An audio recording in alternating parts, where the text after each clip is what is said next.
معزز سامعین کرام، آپ سن رہے ہیں دیار اردو چینل پر پروفیسر ڈاکٹر اشتیاق احمد کی کتاب پنجاب کا بٹوارہ 1947، ایک المیہ ہزار داستانیں، باب نمبر 21، تجزیہ اور اخذ کردہ رائے۔ سب ہیڈنگ، دوسرا مرحلہ۔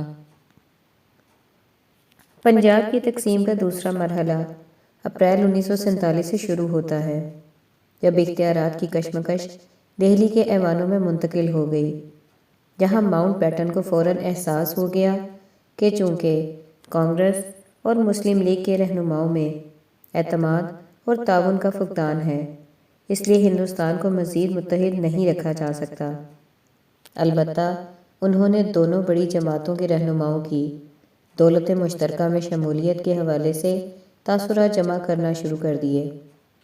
لندن میں برطانوی حکومت نے انہیں واضح ہدایت کی تھی کہ ہندوستان تقسیم ہو یا متحد رہے، دونوں صورت میں اسے دولت مشترکہ میں رہنا چاہیے۔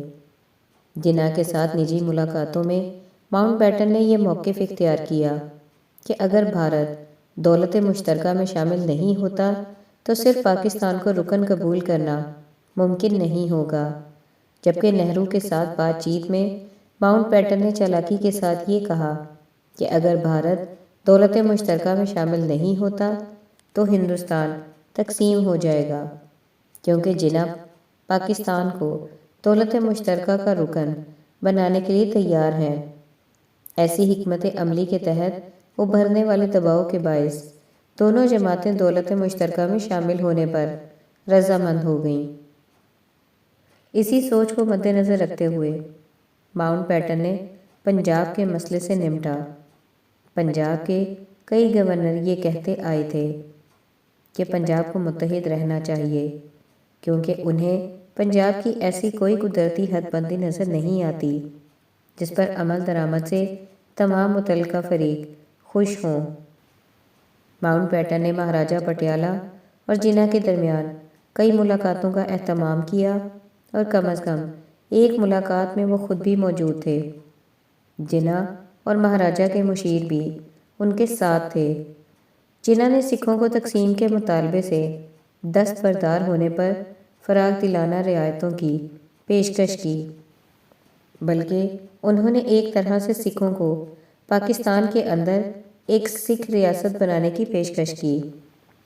مسلمانوں اور سکھوں کے تعلقات مسجد، گردوارہ، شہید گنج کے تصادم اور شمالی پنجاب میں سکھوں کے قتل عام کے بعد کبھی دوبارہ بحال نہ ہو سکے، بلکہ اختلافات کی دیوار بالتدریج مضبوط ہو رہی تھی۔ اس میں کوئی شبہ نہیں کہ کانگریس بھی سکھوں کو ہاتھ میں لے رہی تھی، اور اس نے مسلم لیگ سکھ سمجھوتے کی راہ میں رکاوٹیں کھڑی کیں۔ اس کے علاوہ ہندوؤں اور سکھوں کی جامعہ شناخت بھی مشترکہ تھی، کیونکہ کھتری اور اروڑہ سکھ اور ہندو بڑی تعداد میں موجود تھے، جس نے ہندوستان کے ساتھ نسلی بنیادوں پر الحاق کی حمایت کی۔ جہاں تک پروپیگنڈا مہم کا معاملہ تھا تو مسلمانوں اور سکھوں میں اختلافات کو ہوا دینے کے لیے مغل حکمرانوں کے ہاتھوں سکھ گروؤں پر مظالم کو بڑھا چڑھا کر پیش کیا گیا۔ اس کا نتیجہ یہ نکلا کہ جناح کی طرف سے سکھوں کو مراعات دینے کی پیشکش مئی 1947 میں بیکار گئی۔ بہرحال ماؤنٹ بیٹن نے جناح اور سکھ لیڈروں کے درمیان پنجاب کو متحد رکھنے کی سعی کے طور پر ملاقاتوں کے لیے سہولت کار کا کردار ادا کیا۔ اس بات پر شک و شبہ کرنے کی بھی کوئی وجہ نہیں کہ ایک موقع پر ماؤنٹ بیٹن کا مسلم لیگ سے رویہ جارحانہ ہو گیا تھا۔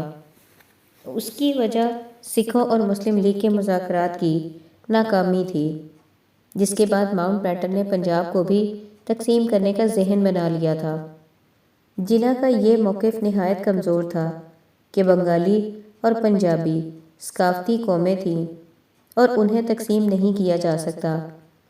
یہ بات ان کے مرکزی موقف سے متصادم تھی کہ ہندو اور مسلمان دو الگ قومیں تھیں۔ سر خضر حیات ٹوانہ نے تجویز دی کہ پنجاب کو ایک اور طریقے سے متحد رکھا جا سکتا تھا کہ وہ پاکستان یا بھارت میں سے کسی میں بھی شامل ہوئے بغیر براہ راست دولت مشترکہ کا ممبر بن جائیں۔ اس تجویز کو برطانوی حکومت کی طرف سے کسی طرح پر پذیرائی نہ ملی۔ یہ اگرچہ ایک اچھوتا خیال تھا، لیکن اس مرحلے پر انگریزوں کے لیے اس پر غور کرنا ممکن نہیں تھا، کیونکہ برطانوی حکومت نے ہندوستانیوں کے نمائندے کے طور پر مسلم لیگ اور کانگریس سے ہی معاملات طے کرنے کا فیصلہ کیا ہوا تھا۔ ان دونوں جماعتوں میں سے کسی نے اس تجویز کی حمایت نہیں کی۔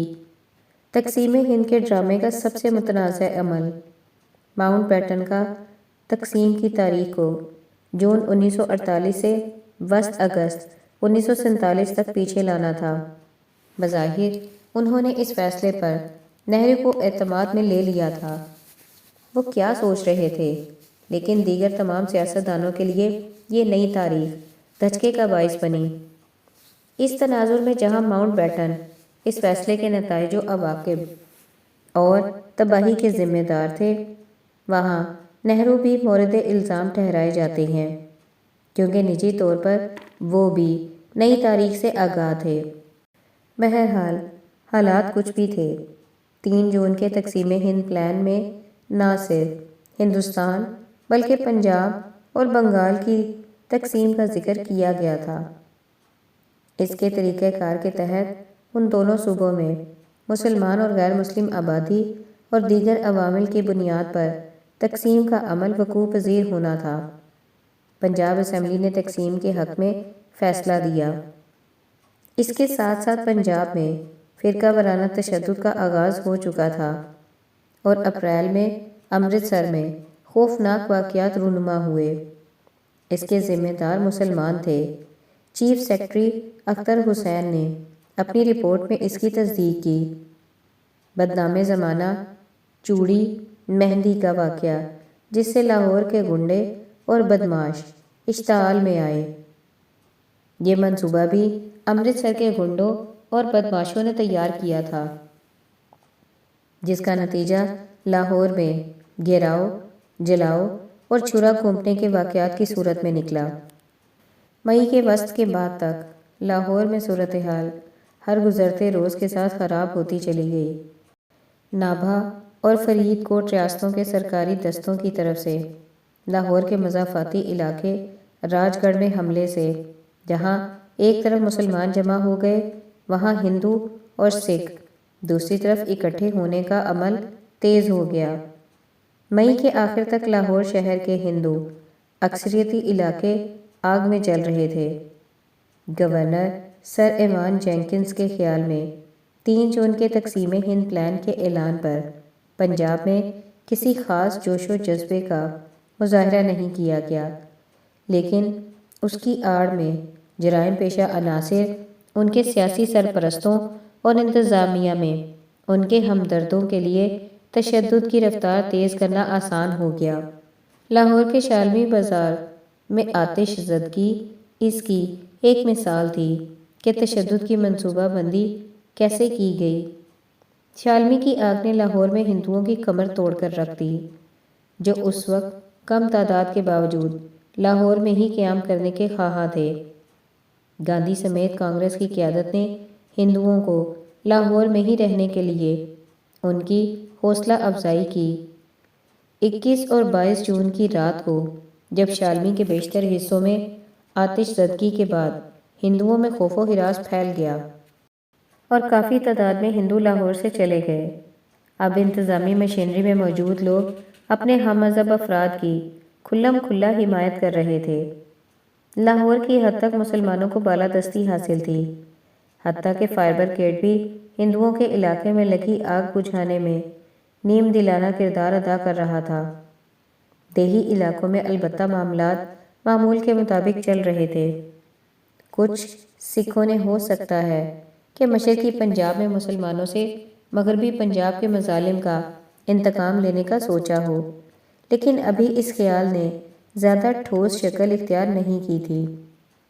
اگرچہ پنجاب کے گورنر کی حاکمیت تیزی سے گھٹ رہی تھی، لیکن نو آبادیاتی طاقت کی علامتیں یعنی سول سرونٹس، پولیس آفیسرز اور انگریزی فوجی افسر اب بھی فعال تھے۔ ان طاقتوں نے پنجاب کو فوری طور پر انتشار کی حالت میں جانے سے تو روکا، لیکن کوئی وقت جاتا تھا کہ یہ بھی دم توڑنے والی تھی۔ جیسا کہ بتایا گیا ہے کہ سکھ اور ہندو پنجاب کے مشرقی حصے کی طرف جانا شروع ہو گئے تھے، اور ہندوؤں اور سکھوں پر حملوں کے پس پردہ جو عوامل کار فرما تھے ان میں لوٹ مار سب سے ٹھوس جذبہ تھا، کیونکہ جہاں مسلمان تعداد میں بہت زیادہ تھے وہاں غیر مسلم طبقہ انتہائی مالدار تھا۔ ایسی تلخ حقیقت مذموم عزائم کی ترویج اور مجرمانہ اثرات کا باعث بنی۔ راشٹریہ سیوک سنگھ نے لاہور میں جوابی کارروائی کی کوشش کی، لیکن RSS کو وہ وسائل میسر نہیں تھے جو لاہور کے بدماشوں کو انتظامیہ کی ملی بھگت سے دستیاب تھے۔ جون کا اختتام پنجاب کی آئینی طریقے سے تقسیم کے عمل میں ہوا، لیکن صوبے میں جو حالات پیدا ہو رہے تھے ان میں آئینی اور قانونی بنیادیں تیزی سے وقت کھو رہی تھیں۔ ہندوستان کی مرکزی سطح پر 4 جولائی کو محمد علی جناح کا یہ اعلان کہ ماؤنٹ بیٹن کی جگہ وہ خود پاکستان کے گورنر جنرل ہوں گے، وائسرائے کو غضبناک کرنے کا باعث بنا۔ اس سے پہلے تقسیم کی جو بحثیں جاری تھیں ان میں کہا جا رہا تھا کہ ماؤنٹ بیٹن دونوں آزاد مملکتوں کے بیک وقت گورنر جنرل ہوں گے، لیکن جناح نے جو اعلان کیا اسے ماؤنٹ بیٹن معاف کرنے کو تیار نہیں تھے۔ اس کا اظہار دونوں رہنماؤں کی گفتگو کے ریکارڈ سے واضح طور پر ہوتا ہے۔ البتہ یہ بات ضرور تھی کہ جناح مسلح افواج کے سربراہ اور صوبوں کے گورنر انگریز برقرار رکھنے پر تیار تھے۔ فوج میں کئی اعلیٰ افسر بھی انگریز ہی تھے۔ لازمی بات ہے کہ 4 جولائی کے جناح کے اعلان کے بعد ماؤنٹ بیٹن نے پاکستان کے لیے بغض رکھنا شروع کر دیا۔ اس کے باوجود ماؤنٹ بیٹن 1 اگست 1947 تک پاکستان کو اس کے حصے کے اثاثے اور ساز و سامان دینے پر زور دے رہے تھے، لیکن اس بات کا غالب امکان موجود ہے کہ 15 اگست 1947 کو بھارت کا گورنر جنرل بننے کے بعد انہوں نے پاکستان کے لیے تعصب کا مظاہرہ کیا، اور اس تاریخ کے بعد وہ صرف بھارتی ریاست اور حکومت کے مفادات کے نگہبان تھے۔ بہرحال علاقوں اور اثاثوں کی تقسیم کے عمل کی نگرانی کے لیے کئی کمیٹیاں تشکیل پا چکی تھیں۔ ان سب میں سب سے اہم پنجاب باؤنڈری کمیشن تھا۔ ریڈ کلف ایوارڈ کی کارروائی کا مفصل جائزہ کتاب میں دیا جا چکا ہے۔ یہاں محض یہ کہنا کافی ہوگا کہ نہرو اور ماؤنٹ بیٹن کی مبینہ سازش پر کافی تنازع پیدا ہوا تھا کہ ان کی وجہ سے ضلع گرداسپور کی 4 میں سے 3 تحصیلیں بھارت کو دے کر اس کا تحصیل پٹھان کوٹ کے ذریعے کشمیر کے ساتھ زمینی راستہ استوار کر دیا گیا۔ دوسری طرف یہ حقیقت اپنی جگہ موجود ہے کہ ریڈ کلف ایوارڈ دراصل 7 فروری 1946 کے ویول حد بندی پلان کے ہی مطابق تھا۔ اس میں معمولی رد و بدل یہ کیا گیا کہ لاہور ضلع کی تحصیل قصور کا کچھ حصہ بھارت کو دے کر لاہور اور امرتسر کے درمیان براہ راست رابطہ منقطع کیا گیا۔ پنجاب میں جولائی سے اقلیتوں کے خلاف حملوں کا سلسلہ مشرقی حصوں کی طرف پھیلنے لگا۔ سکھ جتھوں نے مسلمانوں کے خلاف حملے بتدریج تیز کر دیے۔ ان جتھوں کے مسلح اور منظم ہونے کے بارے میں حکومتی سطح پر کافی عرصے سے خبردار کیا جا رہا تھا۔ انگریزوں کے ماتحت فوجی دستوں کی تعداد ناکافی تھی، اور تشدد میں مزید اضافے کی صورت میں امن و امان کی صورتحال مکمل طور پر خراب ہونے کا خدشہ تھا۔ چھوٹی سی پنجاب باؤنڈری فورس 1 اگست سے فعال ہو چکی تھی، اور اس نے سکھ حملہ آوروں کے خلاف کچھ تادیبی اقدامات بھی کیے، لیکن ایسی کارروائیوں سے پنجاب کے طول و عرض میں ہونے والے فرقہ وارانہ حملوں کا مکمل سد پاب ممکن نہیں تھا۔ بظاہر پنجاب کی تقسیم کے نتائج و عواقب سے دور افتادہ دیہات کے لوگ لا علم رہے۔ اسی طرح امرتسر اور لاہور کے دور دراز کے گاؤں یا تو مکمل یا جزوی طور پر حقیقت حال سے بے خبر رہے۔ اسی طرح ہندو سکھ گروپوں اور دوسری طرف مسلمانوں کے درمیان ابلاغ معدوم تھا۔ مختلف کمیونٹیوں کے مابین یہ خلا تقسیم کے عمل کے آغاز سے شروع ہو کر آخر تک برقرار رہا۔ معلومات میسر نہ ہونے کے باعث اہل دی کو بھاری خمیازہ بھگتنا پڑا۔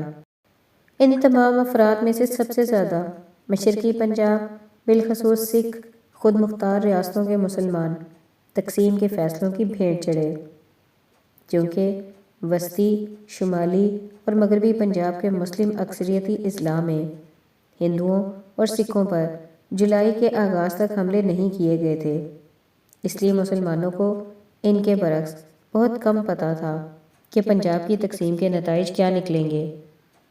12 اگست کو مشرقی پنجاب کے مسلمانوں کی پہلی بڑی تعداد میں نقل مکانی گورنر جینکنز کے علم میں آئی۔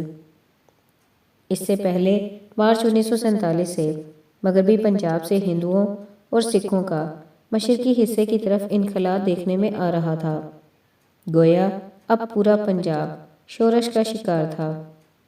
جینکنز کی 13 اور 14 اگست کو آخری 15 روزہ رپورٹ اور ٹیلی گرام سے یہ بات اظہر من الشمس تھی کہ پنجاب طوائف الملوکی اور شورش میں گھر چکا تھا۔ انہوں نے زور دیا کہ یہ نئی انتظامیہ کی ذمہ داری تھی کہ وہ صورتحال کو قابو میں لائے۔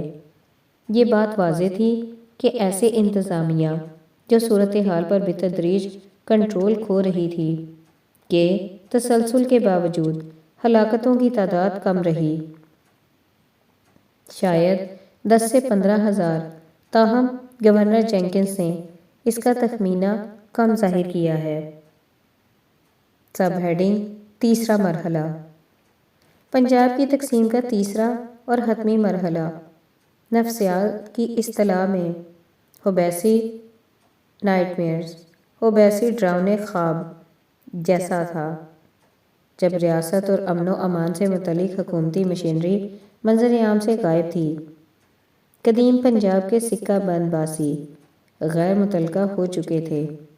اس عمل سے وائسرائے کے پسندیدہ حلقے اور مقامی لیڈروں کے یہ دعوے بری طرح بے نقاب ہو گئے کہ تقسیم پنجاب کے نتیجے میں آبادی کی نقل مکانی نہیں ہوگی۔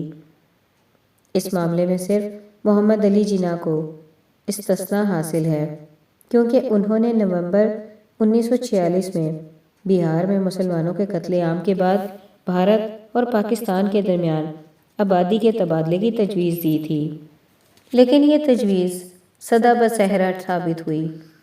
کثیر المذاہب معاشرہ کانگریس کا جماعتی نظریہ تھا اور مسلم لیگ نے بھی اسے مسترد نہیں کیا تھا، اگرچہ الگ مسلم ریاست کے قیام کی بات اس موقف سے میل نہیں کھاتی تھی۔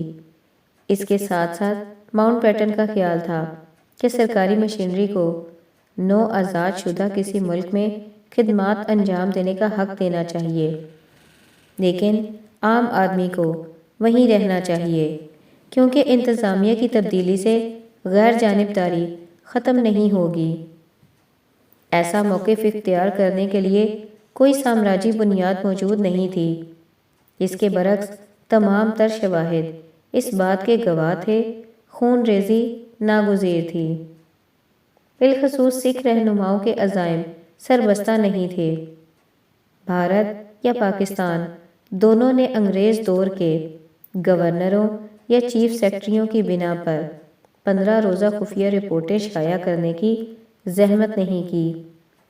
ایسے حالات میں اس زمانے کے واقعات کا پیمانہ صرف صیغہ واحد متکلم میں بیانات ہے۔ اس کے علاوہ 15 اگست 1947 کے بعد سال کے اختتام تک رونما ہونے والے واقعات کا بیان ہے۔